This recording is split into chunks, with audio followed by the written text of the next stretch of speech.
document. What's Like, it for? All right, well, let's call the school committee meeting to order. We'll begin with the Pledge of Allegiance. Pledge of Allegiance to the flag of the United States of America and to the republic for which it stands, one nation, under God, indivisible, liberty and justice for all. Let's start with the roll call. Amanda Phillips. Here. Maya Plotkin. Here, but I don't think you have to do it. We don't have to do it anymore? Not, Oh. No, only for, but you can. All right, I'm well, let me here. finish. Marmalade. Here. And Joanna French. I'm here. Great. I just want to recognize Western Media Center, which is live streaming the meeting and also recording the later viewing on its platforms. Anyone else looking to videotape tonight? Seeing none. Great. First order, I think we're going to introduce our student representative, Superintendent. Yeah, thank you. I'm very happy to introduce Sean Tao, who is a senior here at Westwood High School. Excuse me, that's a terrible way for me to start my first meeting, is by mentioning the wrong town. But thank you, Sean, for being here. It was nice to get a chance to meet you in the office on Friday, and I know you're actively involved in the Legislative Council here at WHS as well. So welcome. Thank you so much. Welcome, Sean. welcome. Welcome. Great. Next on the item is the superintendent's report. Sure, thank you, Tony. So there's a couple of things we're going to go through in the superintendent's report tonight. First of all, I want to do a couple of introductions. So first, if I can introduce Sue Maselli. Sue is our new Student Services Director here in Westwood. She comes to us by way of Milton. It's been great to have another person who's learning everything new in the office with me as we get started. So Sue, thank you for being here. And if you just want to give a little wave, that's great. And then Erin Banty is our new Dean at Thurston. Unfortunately, Erin is not able to be here tonight. She's involved in a program where she has classes on Thursday evening, so she's not able to join us. But this is a picture of Erin, who is obviously third from the left in that picture. Erin comes to us by way of the Sheehan School, and we're very happy to have Erin in the role over as Thurston Dean. So happy to introduce both of them. In terms of, I just want to talk a little bit about school opening, and we're going to start with some of the summer work that we did. I'm going to turn it over to Allison in 1 second, just walk through that. We'll show you some pictures at the beginning of the year, and then we'll go into some capital projects we did this summer as well. So, Allison, I will turn it over to you to talk about our new teacher orientation. Right, I just want to highlight a couple things. One is we have, I think this was the third year in a row that we took our new teachers to Hale, and I wanted to sort of highlight that because it was the single part of the program that people really raved about, and it just sort of drove home the fact that some of the things that we are sort of thinking about and wanting to do with students are exactly the sort of things that we can sort of think about and want to do with educators to sort of build a sense of kind of community among new staff here.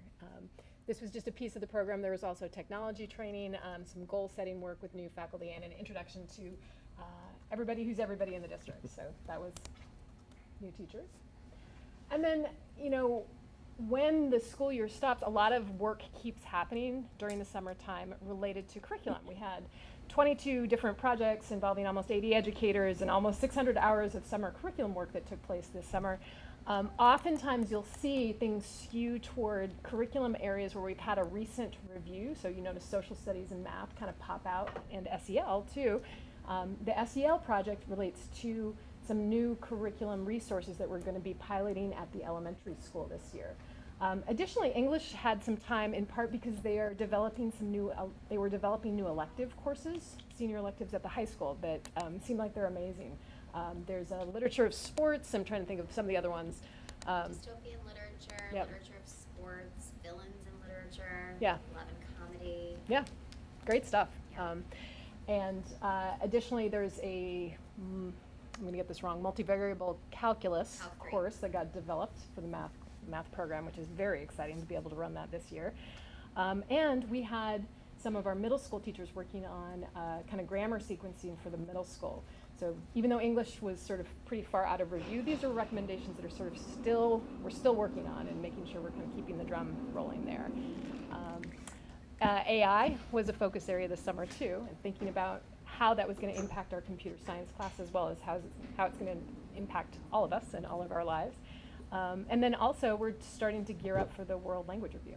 So lots of action this summer. Thank you, Allison. And Sean is a student in the multivariable calculus class, right? I'm assuming that's going well so far? It is, absolutely. So I just want to show you a few pictures, just kind of the start of the year. These are a few pictures from Pine Hill. So you can see Josh Balmer and Donna Olson welcoming folks. That's the top right picture. Our staff of Hanlon and Deerfield coming together as the new Pine Hill staff before school. And then you can see the picnic with the truck coming in the bottom left-hand corner. We're going to go through the grade levels. So here's some pictures of preschool. We're going to start with our youngest learners in the district. You know, jumping right into learning through play is a really cool thing at the preschool level. We'll move into some elementary pictures here, from kindergarten orientation on the left to some engineering work in the middle to student first grade. Just for schools, it's Downey on the left, Sheehan in the middle, Martha Jones on the right. We'll move to some pictures at Thurston. Kids coming back. It's funny, actually, when you look at the two pictures in the middle here, there's some similar activities going on in terms of some hands-on things with our elementary and middle school kids to begin the year.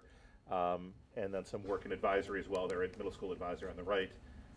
And then finally some pictures from the high school showing, I had the great opportunity to both go to the first football game, you know, and see the glory of the first Friday night game. I do have to apologize to our teams right now. I'm 0-3 attending sporting events, so I hope I don't bring a curse with me everywhere I go, and maybe some of the Buffalo curse, but I hope that doesn't last. But also I got the invitation to go to the first open mic in our high school chorus class, which is a really, really cool experience. So there's a picture from that as well too. I'm going to turn it over to Lemma just to talk about some of the capital projects that we had done during the course of the summer. So you can just tell me when you want to advance. Thank you. I will go fairly fast through these slides, but I put up some pictures so you can get a flavor for what happened this summer. First, some plans and shop drawings. We engaged an architectural firm to update and digitize our floor plans to just represent what is on the ground today. But in the process, we decided we need to organize and archive some documents that also document, you know, the history of our buildings. So that was a big project, very rewarding. We are almost done, and I'm enthusiastic about it. It'll be a good resource for our facilities director. You've heard about the Sheehan feed tank that leaked last spring, and we have replaced that, and it's a gleaming new unit. So that's a picture of the leak before and after. And at Thurston, the next slide, we replaced 6 RTUs, rooftop HVAC units. These are green units. They're also air cleaning technology, so they're the latest and greatest, and they're on the front modular at Thurston. And the next slide, we, at the instigation of the high school, we've listened to the fact that they'd like to use the library more creatively. And there was a big circulation desk in the middle of the high school library that impeded the ability of us to move desks around to allow students to use the space flexibly. So we removed that. We had to remove the carpet as a result. So we also bought new furniture for the library. So that was an exciting project. And the new circulation desk is not yet here, but it's on its way. We've also, from the perspective of safety and security, replaced 2 fire panels, MJ and Downey. And there have been new strobe lights. The blue strobe lights are now fully installed and operational at the middle school. We tested them for the start of the school year. And at Downey, there was a phone upgrade. This was a big undertaking with our facilities team, and it will it has meant that we're no longer using the old analog phone lines, and we're now fully digital in that building. You may know the high school auditorium. We requested specific town funding for this effort through another capital article, and we are in phase 1 of the process for upgrading the lights in the auditorium. We took care of the stage lights this summer, and then we used our in-house staff to take care of some house lights, or like general space lights. It's not fully done because it was really tough to procure everything, all the contracts and the equipment needed in time to do it this summer, so this project will be continued next summer. And I'll have Steve comment on the network upgrade. Similar project with like separate capital article. Yeah, so this summer we were able to replace in excess of 200 wireless access points throughout the entire district, except for Deerfield and Hamlin, because we're saving those for the new school. This is a picture of an outside access point, so we actually have at least one at every school, which I think is helpful if there are evacuations, and we put them in kind of a places where people congregate if there's a need to access a network when people are outside the building. Network switches, we ordered them a year ago, and we're still waiting on them. And the network switches are essentially the brains of the network, and we are working quite deliberately with our vendor to expedite and get those in as soon as possible. We had hoped that would all be done this summer. Obviously, to minimize disruption, we're going to have to work around that. But we're on track and working through everything. And hope to have everything done, certainly for Pine Hill, and then by the end of the school year for everyone else. Thanks, Steve. Thanks, Lama. Tony, Ted, would you prefer to stop if there are any questions right now, or Yeah, move go on to the ahead. next? Yeah, I'd say go ahead and stop if there's any. For the voice over IP phones, what happens if Wi-Fi is cut?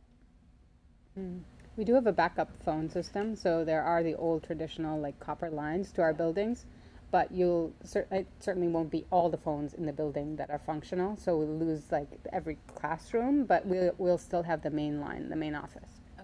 They're also hardwired, so they don't actually go over the wireless network, so that tends to have a layer of That's true. a higher level of reliability. All right, so it's not Wi-Fi, it's No. It's not hardware. Wi-Fi, Oh, it's okay. wi- Yeah. yeah. Okay.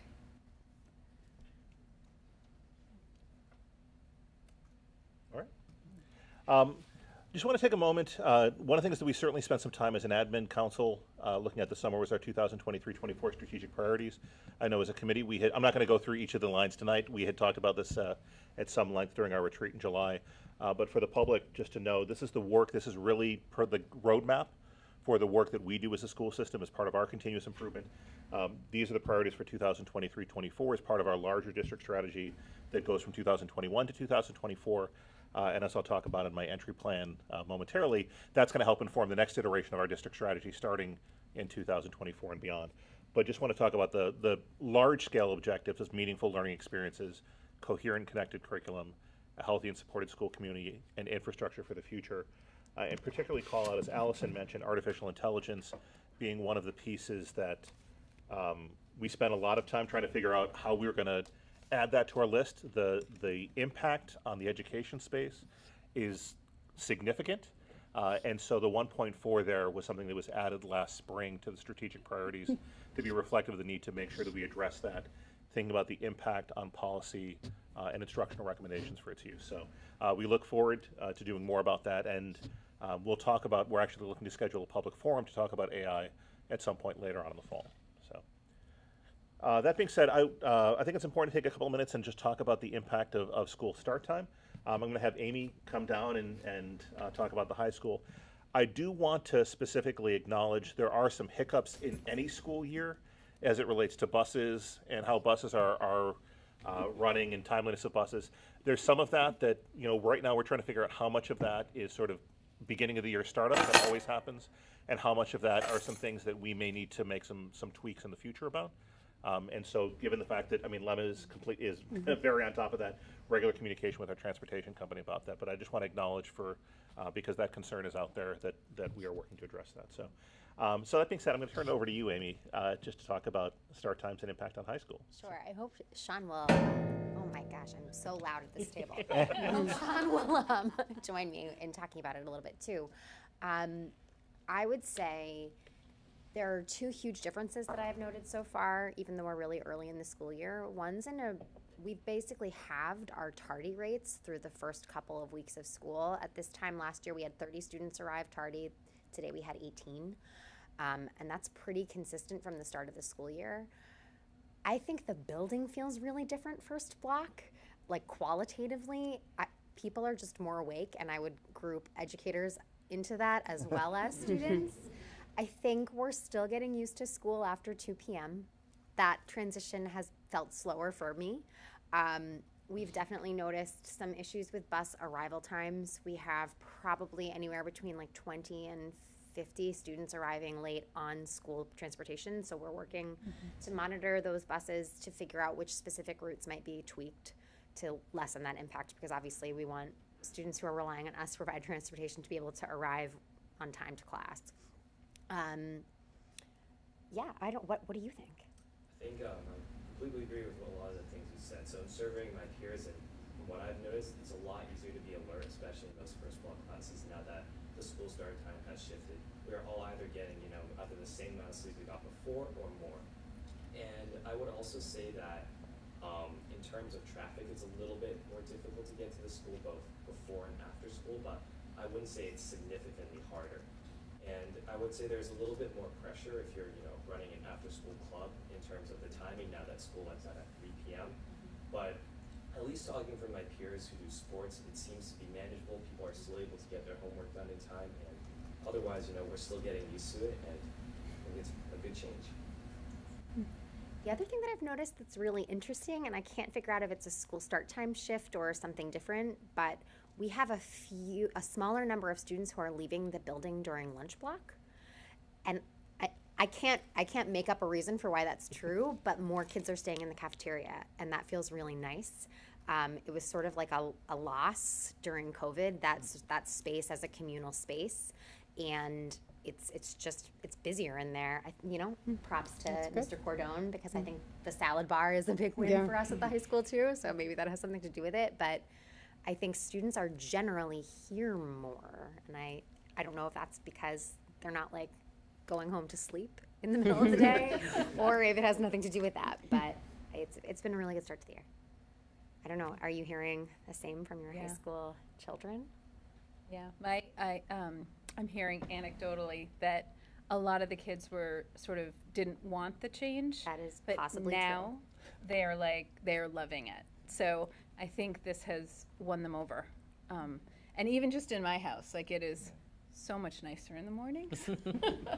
So I know the traffic issues aren't, hopefully we'll work those out, but otherwise I think it was job well done, Tony. Job well done. I think the stress, I would have to say just as a parent too, I just feel it's a little less stressful in the Yes. morning. Maybe that's what you're Yes. reflecting, not just the sleep, but it just does feel a little less stressful than last year where it was more regimented, so. And Tony's managing to get Maggie to school on time. She hasn't been tardy yet, but Which is I don't mind miracle. those buses being late, because that sometimes helps everybody out. It does sometimes help other kids. Yes, that might be part of it. As the mom of an incoming ninth grader, I didn't have last year to reflect on, but I can say that my mornings are a lot better too, because he's getting himself up and showered and out the door with a lot less prodding on my part. He'd be embarrassed to hear this stuff. And the flow of the day feels good. He, even before he would come home, he'd get home so early, and it felt like he had kind of a lot of time to kill before afternoon or evening activities started.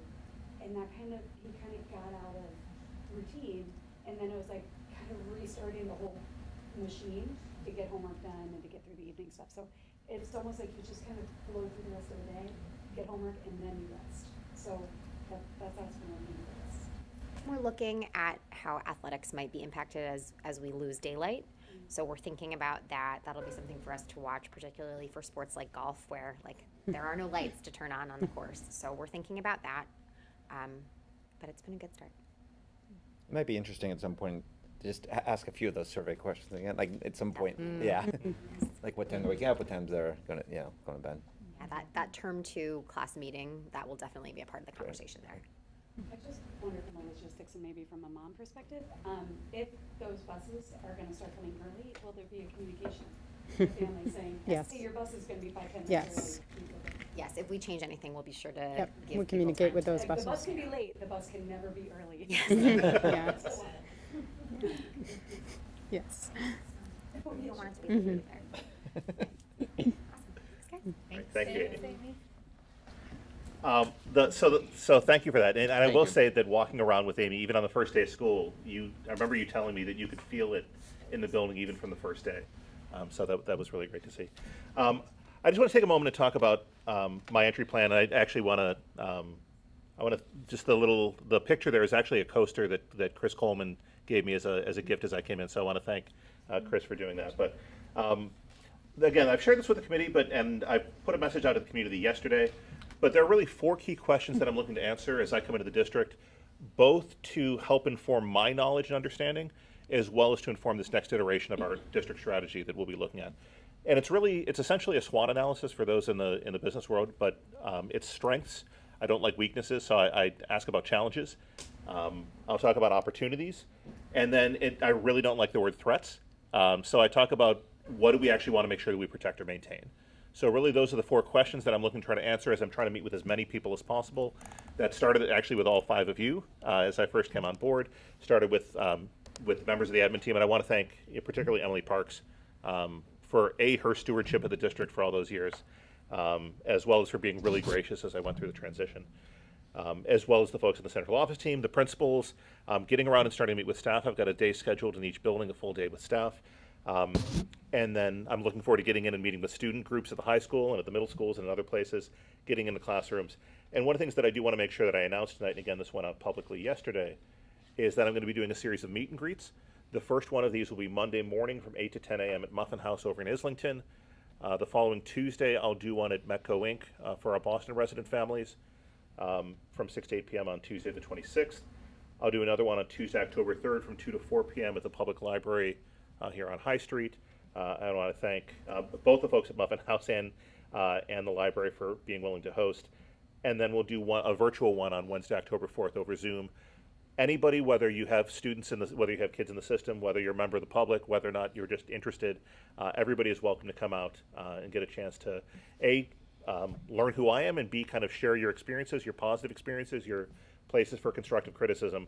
I'm really excited to hear what people have to say about the system so that we can use that to help improve what we do on behalf of all kids. So that's basically the superintendent's update. I tried to keep us on schedule, Tony, so we, Well but I'm done. happy to answer any questions from the Any committee if you have questions? them. I think it's September 18th, right? Monday is the 18th. I just don't That, remember looking at thank it. you so much. I am going to do this real time live here I just didn't and make remember. that Monday, September 18th. So that when we put this and post this on the website, the right date is actually up there. So thank you for that, Dory. Appreciate it. Any other questions? Okay, Thank you, Tim. Thank you very much. great. So let's move into public participation. Just a reminder, this is a time for anyone in the public to contribute their questions or observations. I ask that you state your name, come up here and state your name and address if you're interested. Per our policy, you can have up to 3 minutes to participate, and per our policy, the school committee does not respond to the comments. Is anyone interested in participating today? Okay, all right. Seeing none, let's move on to the school committee chair update and liaison reports. So just a few updates from, I guess, my vantage point, and this is for the community as much as there. We have nailed down, I think, October 17th at 6:30 in the PD room for our first, we don't call them office hours. What do we call them now? Roundtables, yeah. And just a reminder, that's actually a really great opportunity to interface with, here in the, we have a public forum. It's an interface, meet 2 of us. Also, Tim and Allison are typically there. So it's a good chance to much more have a back and forth where you can ask questions and just have a comment. So they've been really successful. We think we implemented them 2 or 3 years ago, but they've been really successful. So we'll have communication out on that. Is that the 16th at what time? It's Is it the evening or 17th. morning? It's Tuesday the 17th at 6:30. 17th. It's 6:30. You all in the evening. Okay. Yeah, evening 6:30 to 8. Just a couple things. I'll try to give updates as much as I know from the select board from town. Just small updates there. There will be no fall town meeting. They decided that this week. Also, this is, I think, for the capital committee important. There's actually the free cash flow this year was quite a bit higher than it has been in the past.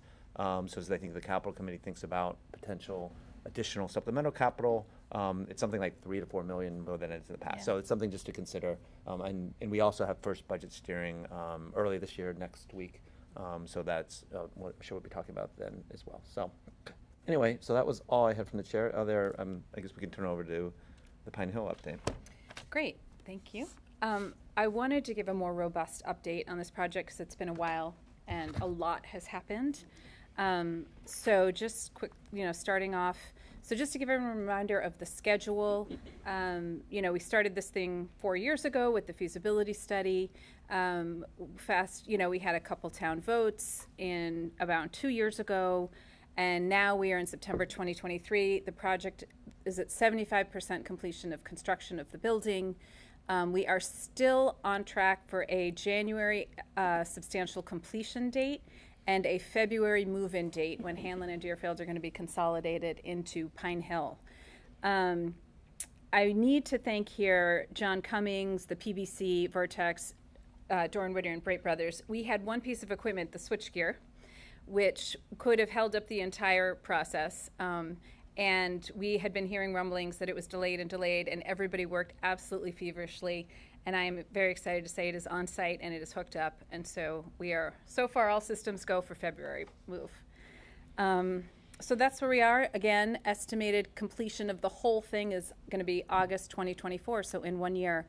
And the demo of Hanlon will begin in March after everybody is out of the building. So just a quick reminder of the plan itself. This is the site plan of the project. It's a 113,000 square foot building on about 18 plus acres to house 560 students. And what I thought I'd do here is I wanted to provide updates showing you the renderings that we showed to the community versus what's actually on site now. So this is the exterior showing the main entrance. This is the rendering. This is what it looks like now. This is the walkway, this canopy that we felt was really critical to the project and we fought for and we got. So I had to put the walkway in. This is the entry lobby. I didn't have a rendering of it, but I just thought everyone might want to see this. So right now you're standing in the lobby. The cafeteria is to your right. Administrative offices are to your left. And if you walk straight through those double doors, you will be in the academic portion of the building. So this is the rendering of the gym. This is the gym. So you can see we were able to include those sort of curtain wall of windows, which lets in a lot of light into this area. This is the southern classroom wing, showing the outdoor classroom and this what we're calling the STEM porch with the canopy, and that's it in real life. So good. Yep, very exciting. You can see that glass wall for the media center, which is pretty stunning when you're inside the building. Again, this is the same viewpoint. This is just showing a different area of the outdoor classroom, and that again is the rendering there. And this you're under the STEM canopy here. This is the cafeteria rendering. This is the cafeteria. And it was set up, as I was saying, it was set up, Bright Brothers, our contractors, held a big pig roast for all of the workers. So this is set up for the feast, which apparently was very good. So I hear. They didn't invite you? I was not invited. Tim was. You're not bitter. No, not at all. And this is actually looking into the cafeteria from the stage. So this is, you're up elevated on the stage, showing the curtain opening. And then you'll see the rounded areas, the soffits there. Those are going to be where the cafeteria is, meaning the serving lines. People go in there, get their food, and come back out. So they set up for about 150 people very easily in this space. So they've already tested it. It's working. Cafeteria is working. So this is a classroom rendering. This is one of the classrooms. I know. A lot of light, which is amazing. This is another view from the opposite side of the room of the classroom. So we're starting to get the millwork in. You can see they've installed the grid for the ceilings, so they're starting to get the ceilings in. And this is, oh yeah. Talk about the doors, how big the doorways are. Sure. So I'm not sure this actually, yeah, this shows the door. So that door that you can see leading out into the extended learning area is actually a sliding glass door. So that will slide all the way open, enabling teachers, if they want, to open up the classroom into the extended learning area. It can also be closed. Clearly, if you need more quiet, you need more of a closed classroom. But it lets in a lot of natural light as well, because there are skylights all through that extended learning area. And this is inside the library, the media center, showing that curtain wall of windows. This is the first floor, and this is the mezzanine in the second floor of the library. So I also finally, I just wanted to highlight some sustainability. I'm really proud of the sustainability features of this school. So some of the features themselves, we have a thermal envelope. It's of the building, super insulated. We have 60 geothermal wells that are dug 600 feet deep for our heating and cooling system. We have a solar shading integrated design to provide shading for the classrooms within the design of the school. We use sustainable materials, we used native landscaping, and we have a strong water management system. And finally, and this is really exciting, sort of late breaking news, we are installing PV panels on the roof. And as of yesterday, the PBC, the Permanent Building Committee, authorized the chair to sign a purchase agreement, an EPC, for those solar panels, which means that the town will own the panels as opposed to leasing them. So what that does is the panels themselves will generate between 60 to 70% of energy, but because we own the panels, we'll also be entitled to the renewable energy certificates, or RECs. When you add the 60 to 70% energy generation plus the RECs, you wind up with 100% power. So this will be a net zero school. So I have to thank for this, we have to thank mainly the town. There were ARPA funds, which are COVID relief funds, that were, that had been delegated to the town. We asked for some already for our HVA system. We went back and said, if there's any more, we'd love for the PV panels, and the select board authorized it, and so here we are. This was sort of a pipe dream when we started, that this building would be net zero. We knew it would be solar panel ready, but we sort of had hoped that we could get a little further than that, and now not only is it going to have the solar panels, but we will own them, which is a huge step. So other sustainability wins, we are tracking a LEED Gold status. We are part of the Mass Save Eversource Path 1 and Net Zero Energy School program. We are fossil fuel free. We're a fossil fuel free school. We are all electric. The only exception is we do have an emergency generator that's run on gas, but that's just for emergency purposes. Otherwise, the entire building is powered by electricity. And we are tracking a predicted energy use intensity of 22.6, which is very, very low. So all in all, I really wanted to highlight these because these are some amazing features, and we're really proud of the design work that has gone into this to make it this way. So that's the update. I just wanted to say in closing, I know I've said this before, but I really need to thank the entire team. We started off really strong with Vertex and Doran Whittier, bringing them on board. We had sort of a dream relationship with them. It was so great. And we awarded the contract to Brait, and we had sort of guarded optimism, like, how is it going to be? And Brait has been phenomenal. I just can't say enough about this team. Everyone is so hardworking and, more importantly, so pleasant to work with. And it's not a typical scenario for a construction project. So huge thank you to everyone. And hopefully, knock on wood, we'll be walking through the school in February with students. That's it. Thank you, Maya. Thanks, Maya. Questions for Maya? I just want to thank you for going over the sustainability piece. I know there's a lot of energy and discussion in the town from parents around sustainability and how we're thinking about with the schools, and I think this is a real testament to how it is being thought about, and this is I feel like it's the gold standard really for going forward into other towns. So thank you for your work on this. Yeah, no, I feel like we had some series of really good fortunes to get hit to this point. On top of that, with this amazing design team and the town, we had a lot of support from the town to build a sustainable building. That was one of the goals. So I'm just really glad that we are where we are. Yeah. So, Maya, can I ask about? Is it too soon to ask about a multi-purpose field and the turf versus grass, or is that decision? So, yep. So we have discussed that. Right now, the plan is still for grass, but we are watching our contingency very closely. It's a little too early. We need to be closer to the end to figure out, are we going to have enough left to do a turf field? But that is certainly on the list of wishes. And we did authorize design fees for a turf field, so we're getting closer with the costs. So, funds permitting, if we don't hit any huge unexpected issues, I'm optimistic, but at this point it is too early to tell. And will those fields be lit or no? No. Any other questions? Okay. All right. Thank you, Maya. Thank you. Any other reports? I know it's early in the school year, but any other reports that people wanted to share? Okay, great, sounds good. Let's go to discussion items. I think the first discussion items was the district priorities, which you shared.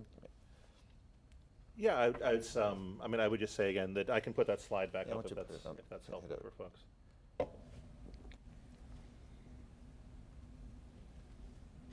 So I had one question, actually.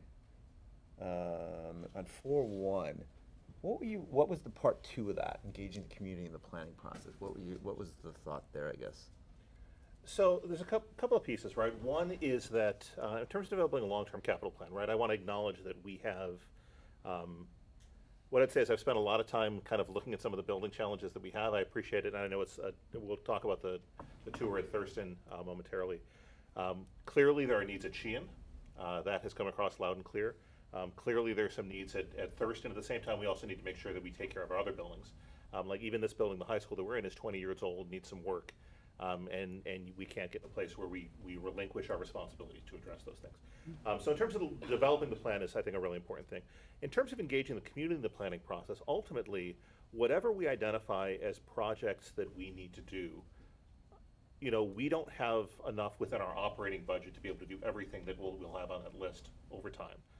And so it's important that we, as we work to prioritize what we need to do, that we engage the community in helping understand what the needs and desires and wants of the community are from the prioritization process. But the other thing, and this is part of what long-range financial planning is designed to do, and we had that meeting this morning, how do those priorities fit in with other municipal priorities, right? I think that's part of the conversation we need to have. So at least that's my my thoughts and intent around the language on 4.1. Okay, thank you. Other comments or questions? On 1.4, I know we're going to talk more about AI, but is there any work being done at the state level or among sort of the, whether it's with DESE or even just other districts trying to tackle this issue? While I would like to say yes, the reality is I have heard almost crickets. Mm-hmm. I haven't even heard crickets, sort of from the state on this issue, at least in the pre-K to 12 space. And so I think that it's both exciting and frightening that us addressing it here, that we are potentially at the forefront in that space of doing this. Again, I want to thank Allison and Steve, put together a working group this summer, and the staff members involved in making some initial determinations about that. We're actually starting to roll out some professional development for staff already around the implications of AI. Again, we'll talk about the community forum. I want to thank Joanna, who's actually shared some resources with us as well that she's been able to pull in from her professional life. But yeah, in terms of any kind of guidance coming from DESE or anywhere else, I've heard nothing. Mm-hmm. Great. Which just means that we can be on the forefront of it and they can follow our lead. It sounds As familiar. expected. As expected. And I will say that there are times when you say that you want guidance, but other times you don't like the guidance they give. So we at least have the flexibility to be able to address this in the way that we think is best for the kids here in Westwood. Yep. Yep. Yep. I like that silver lining. Do you know if I know you're pretty connected. Do you know if we're the only ones thinking about this, or, Yeah, no, we're certainly not the Okay, only ones, that's but good. there's not an en masse movement Okay. sort of at the state level around this right now. I don't know if you want to add anything to this or Yeah, anything else. I think what I have heard is much more of a focus on learning in Yeah. this space. So there's been kind of professional development pushed out, different kind of like tech or collaborative is running something. I think people are in the phase where they're just trying to get their arms around, what this means, what it can do, what it can't do. And we're at the point we kind of looked at this stuff over the summer and created some guidelines, to begin with for educators, and then have started identifying what are some practices that could be useful from a workload perspective, what are some things that look like promising practices with students. So that's where we're at so far, and we'll keep you posted for sure. Yeah. And we are excited about the community forum opportunity, because our understanding is it's something that's sort of caught hold and taken fire out there in the world. I was in a Zoom meeting with Latifa and other people with otters. You've seen the little otters that like take notes they take for you. notes, It's a Yes. virtual assistant that takes Yeah. notes and converts Oh. them into PowerPoints and things like that. And Just caution that Zoom then can own that. so So- that's the sort of stuff Yeah. we need to learn about. Exactly. Yeah, I think, I mean, just to add a piece to this, right? I mean, this is really, really complicated stuff, right? I mean, some of the genesis of the conversation, quite honestly, can start with like high school English classes and concerns around academic integrity, right? But the thing is, if our only response is in relation to that, then we're going to have very limited focus on that. And then, I mean, the kind of ethical and legal and privacy implications, when we were at the superintendent's conference this summer, there's a whole presentation around some questions around that, which is a whole different layer above and beyond sort of the direct teaching and learning component of this. So we're in some rapidly changing uncharted waters here, but it is, and I've been using this phrase, it's both exciting and terrifying to be talking about this in a really meaningful way right now. Right.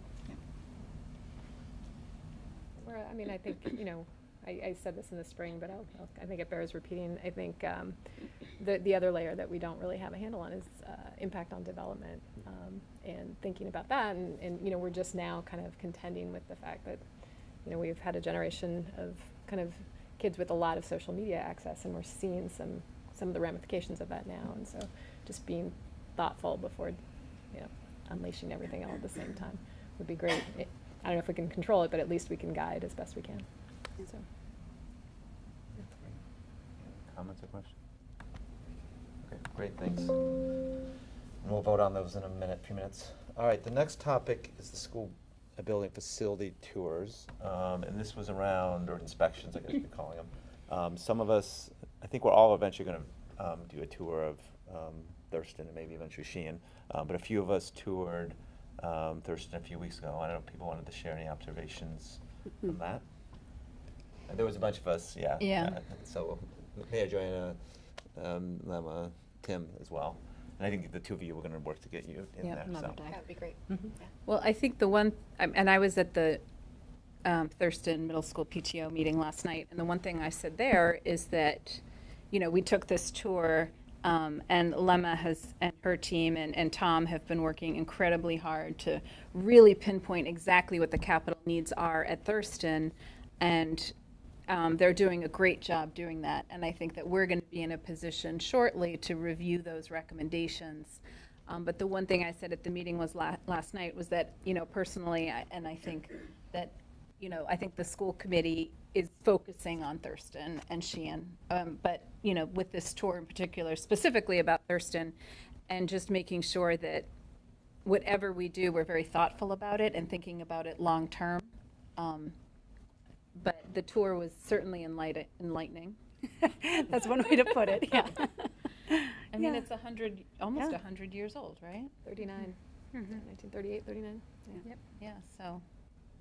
It struck me that it was a very well-maintained building, given its age. It sparkled. It's literally sparkled. Yeah, the floors look incredible. The paint's, is fresh. Like, we're really doing a great job of maintaining this, old, lovely building.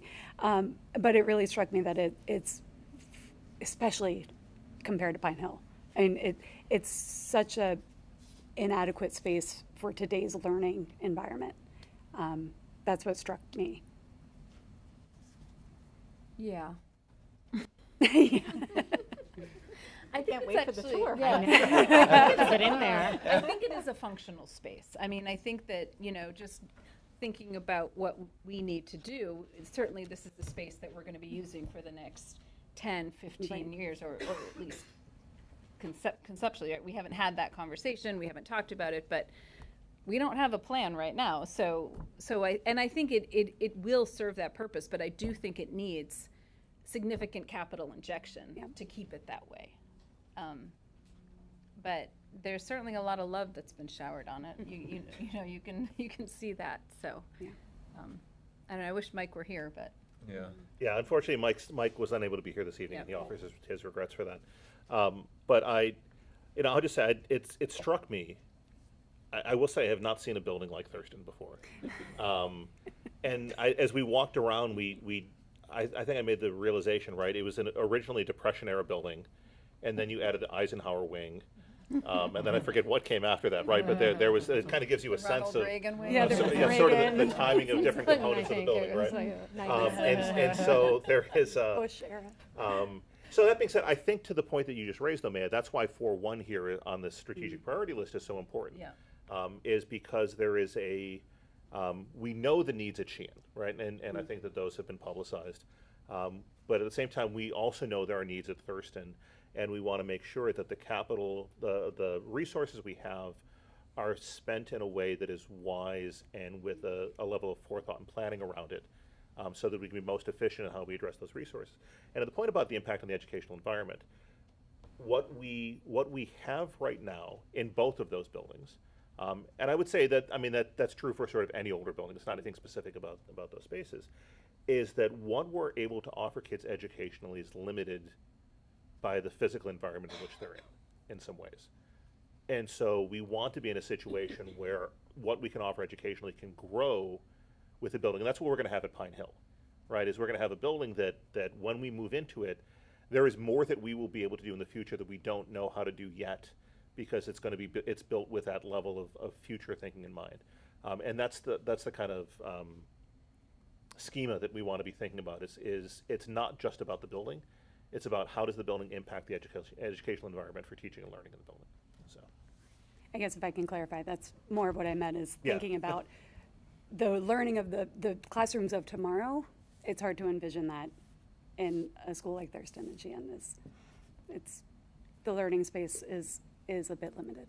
The one other thing I would add is that over the past couple of years here, I've just felt that, you know, teachers have done a very good job of being patient with this building, and it does task them. It tests them all the time, especially in the wintertime when it's really hard to get the temperatures quite right in the classrooms. And I'm being, I'm not giving them enough credit there, because they tolerate a lot of variation.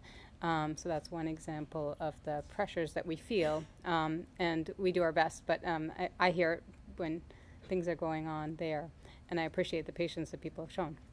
yeah, I want to acknowledge not just the cold. I mean, we certainly heard it during the heat humidity wave recently, and I want to thank the staff in our older buildings. There was actually a lovely staff that came out from a teacher at Sheehan to that point too, right? That I know was about, hey, my room is a little bit cooler. If I'm not in there and your kids need a break, please come down and use my space, right? Things like that where our staff really step up. I just want to acknowledge and credit folks for doing that. But yeah, I mean, these are the challenges, and so this is why it's so, I think, critically important that we really think strategically about how we address these needs going forward.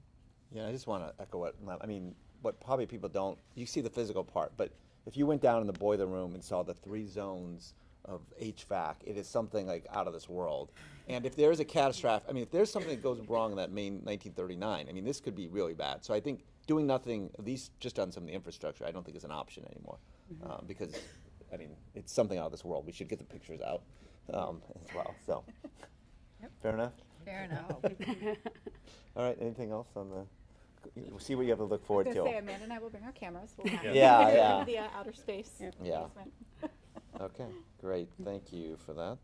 All right, finally, a topic dear to all of our hearts, the development of the school calendar. So I put this on the agenda for really a couple things.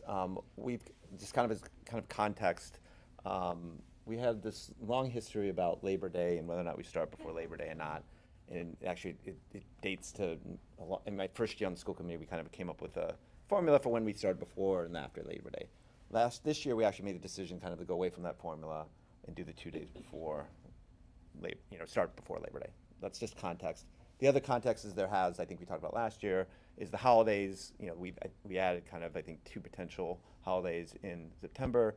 There's actually June 19th, which is now a new federal holiday that also just, again, additional context for the calendar. So I kind of put this on the agenda, and I think we should be helpful to think about there might be, to understand from you, we're not talking about before or after Labor Day, but what data might be helpful on that question, or there might be other calendar questions that might be helpful to get data on. So for example, I think on the Labor Day, it'd be great to understand from the WTA, since they have to, they have 2-day contractual days, they come before school anyway, do they like the Monday through Thursday? Would they, assume do, Wednesday, Thursday, and kind of start afterwards. I mean, obviously, the 2 days, you do them either then or that. And what educationally you would think is the best, what other districts doing. So it'd be helpful to understand what on that, and if there's any other calendar topics that we should just kind of take a step back and look at. That was kind of the genesis of this conversation.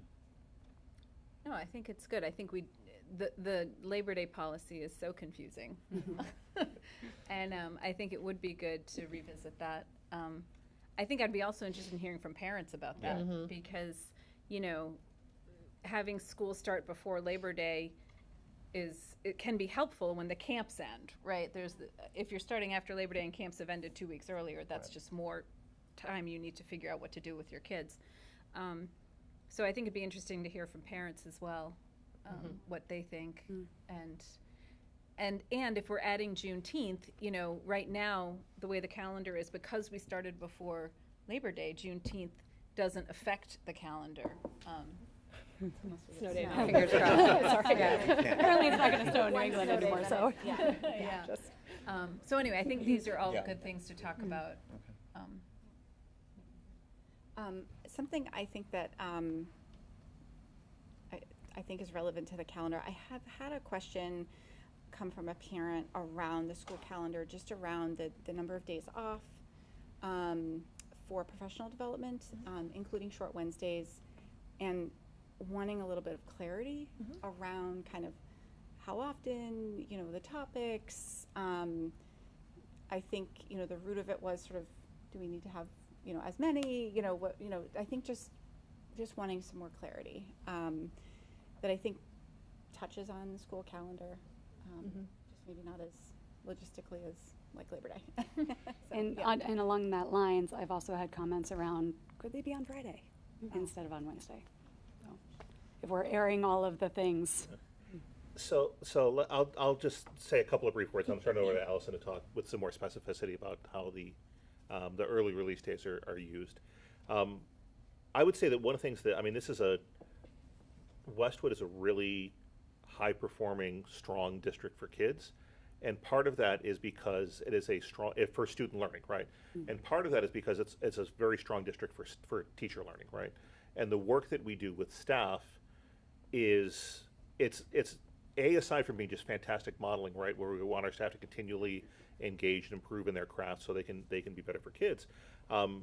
That time is really used to make sure that when we look at this list of strategic priorities, we're actually addressing what we need to do in there. So whether it's the AI conversation that we're having, or it's about how we implement new curriculum revisions that are taking place, right? Really, that's the time when all that work can happen. And so with that being said, I'm just going to turn it over to Allison to talk a little bit more specifically. Sure, I can give you a brief update now, and I'm happy to come back and do a kind of more robust thing about PD at some point if you want. The number of days does vary year to year, and I think in kind of the few years I've been here, we've had, you know, anywhere from like 19 to 22 in that range. I'll have to go back and do more counting, but I think that's right around the range every year. And it kind of depends on need and also a little bit on the kind of structure of the calendar. And I think this year we hit a number of them in a row in November. So November feels very heavy for parents, and I think that's something we've heard, and we can kind of look at that as we plan for next year too. Part of that is a little bit driven by the parent-teacher conference schedule and wanting to have those as close together as possible so that they all just sort of happen, and then we can get the district back together to do other work, right?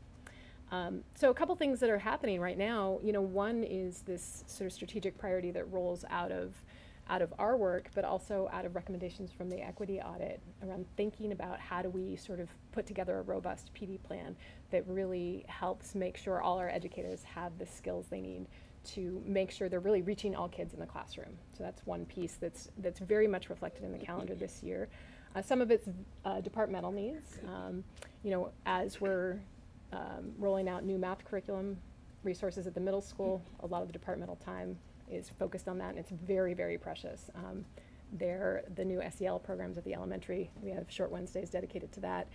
There's a new IEP that's going to be introduced in this year, and we believe rolled out next year. It's kind of, we're sort of hung up a little bit on the databases that use the IEPs. The programs haven't incorporated them all yet, but it's a new state kind of initiative. So we have to train people to use that and use it thoughtfully.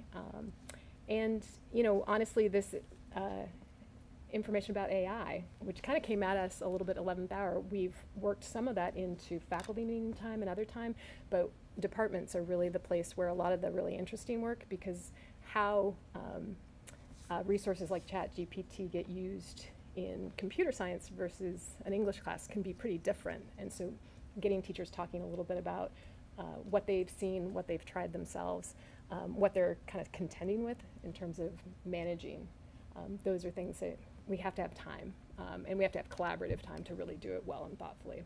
And I think that's really the final piece of this. I would say that when I think about curriculum, I really think about it as sort of a commitment that we make to the community. Here are the things that we said we're going to do, and now we're going to try and do them. When you've got 4 or 5 elementary schools and 12 different classrooms, doing that thoughtfully really does take time to get people together and talk to each other across building lines, even within the same building, across the hall or in a department. So our ability to kind of do things at a high level and do them consistently really does count on having a consistent drumbeat of time together to work it all out. A couple of the initiatives you'll see on a calendar in a given year might be things that are sort of ongoing, but we want to keep cycling back to keep them fresh too. So J-Term's a great example of that. It's a fantastic program. It's really great for kids. We love doing it. But if we just offered exactly the same courses in the same format every year, it would kind of death spiral, I think. So we need to kind of refresh it, update courses that exist, and add new ones. So that's kind of.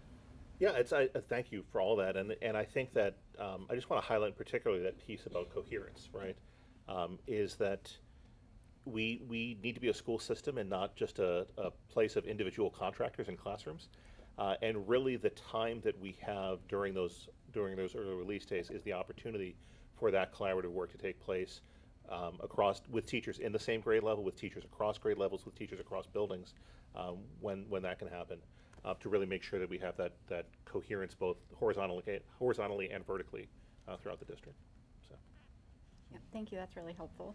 I also appreciate Westwood Media for taping that, so that next time I get a question, I can just sort of. And people can go. I mean, I love to talk about that. They should schedule a little time. Go on a bit. I will try and monitor my talk time. No, but, I do find it important. I think we all probably engage in professional development in our own careers in some way, shape, or form, and it's an important part, of maintaining your rigor and your engagement, I think, as an employee. So, thank you. Interestingly, here in the U.S. versus other kind of developing countries with really strong educational systems, our balance of adult kind of face-to-face work time versus time with students is much lower. We don't have nearly as much as some of the other countries that we sort of compete with. So, yeah. Thank you. You like PD even more than assessment. I do. She does. I do. She does.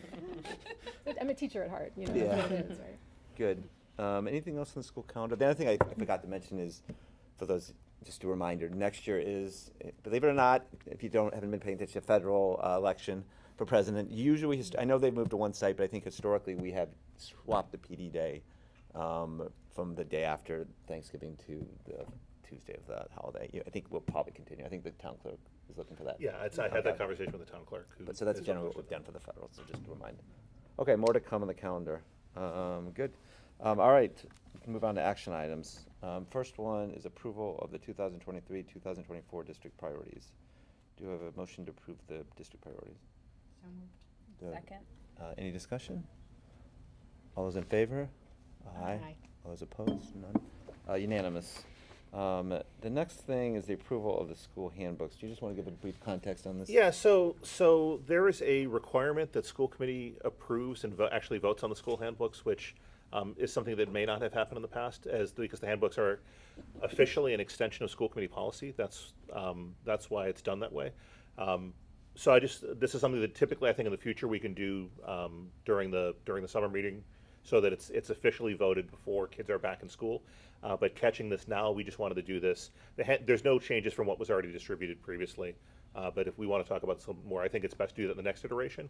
But just in case something arises, I think it's important to just take this vote this evening for what we have, and then we can move forward from here. So.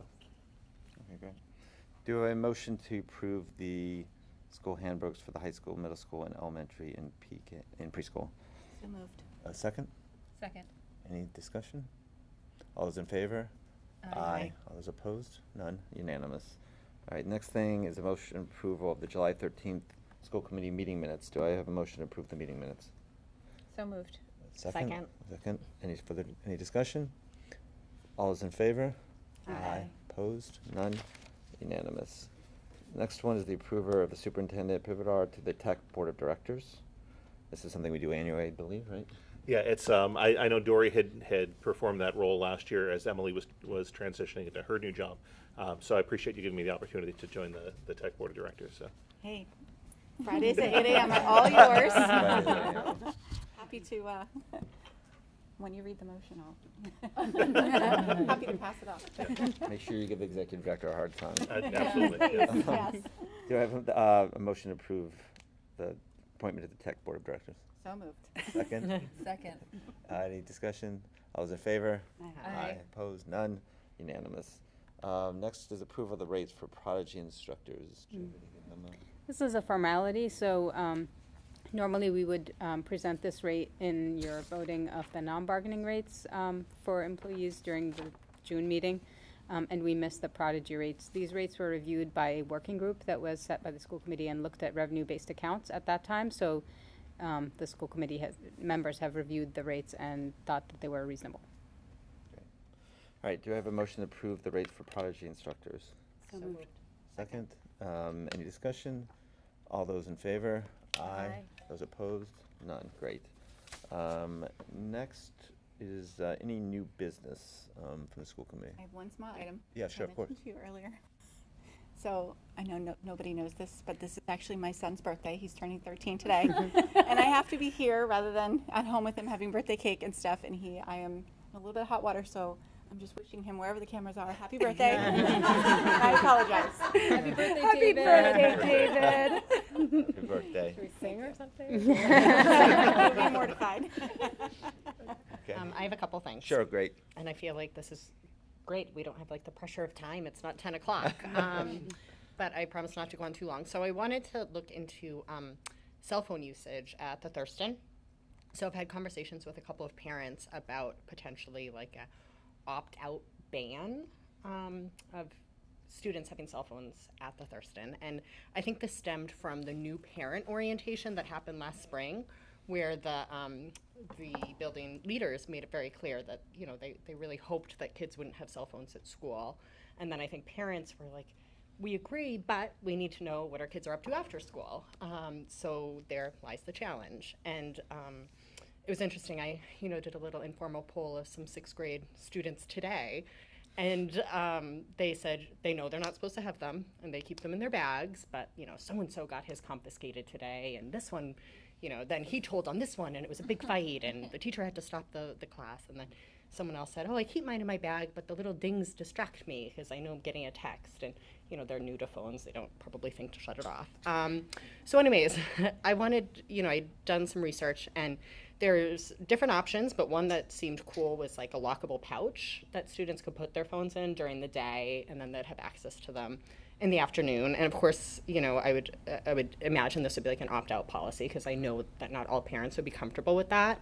But I just wondered if it's something that the district would want to explore. I would think it would benefit teachers, right? Because it would be less distractions and more time on learning, and also for the students' social and mental health in terms of forced to interact with each other and not be on their phone in the hallway or at lunchtime. So without Mr. Redmond here, it's challenge.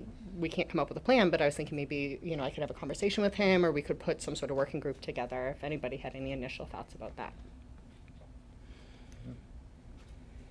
Yeah, I would say that, certainly I'll take this feedback back to Mr. Redmond, and I would be remiss to kind of opine without having that conversation first, but it can certainly